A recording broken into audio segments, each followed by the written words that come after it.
I grew up fishing streams and small rivers, and I've always enjoyed lure fishing, and one of the best approaches I've found over the last couple of seasons is a technique known as the finesse method.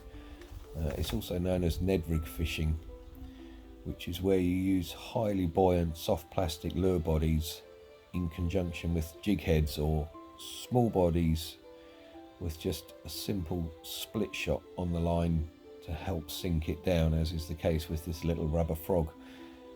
And the great thing about it is that unlike a traditional lure that needs to be constantly reeled to impart movement, these buoyant bodies bob about in the current and you can just twitch them along the bottom. Now of course you can wind them straight in as you would a normal bait, or you can jig them up and down, but they're at their absolute best when they're just tweaked ever so slowly.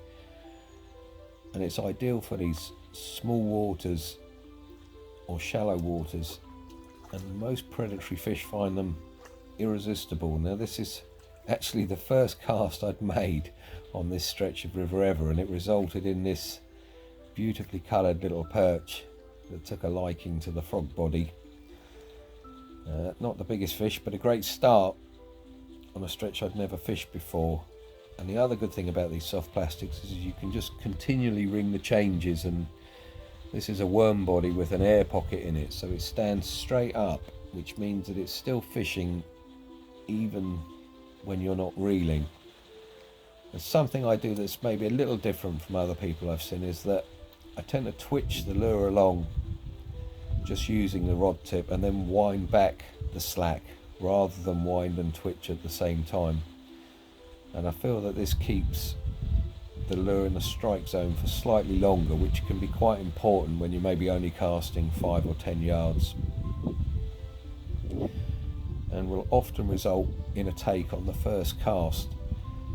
Now for a moment I thought I'd hooked the mother of all perch, because they did seem to be the prevalent species on this particular morning, but it soon became apparent that it was a turbocharged jack pike with plenty of energy. And whilst not particularly big, undoubtedly the king of his particular pool and the scourge of all his subjects. But again, it's just a case of keep moving and ringing the changes, and as soon as this lure hit the water, I saw a chub charge out from under cover and just grab it instant, and that's how quick the action can be. Now unfortunately this fish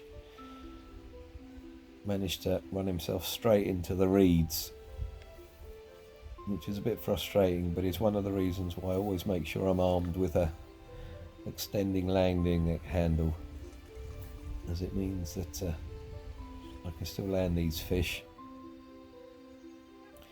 And not bad for a few minutes and 100 yards of fishing. And I also landed this pretty perch on a crayfish pattern, along with a brace of chub in consecutive casts from a little hole under a tree, and indeed a slightly better perch. So it really is a good way of just getting out there if you haven't got much time.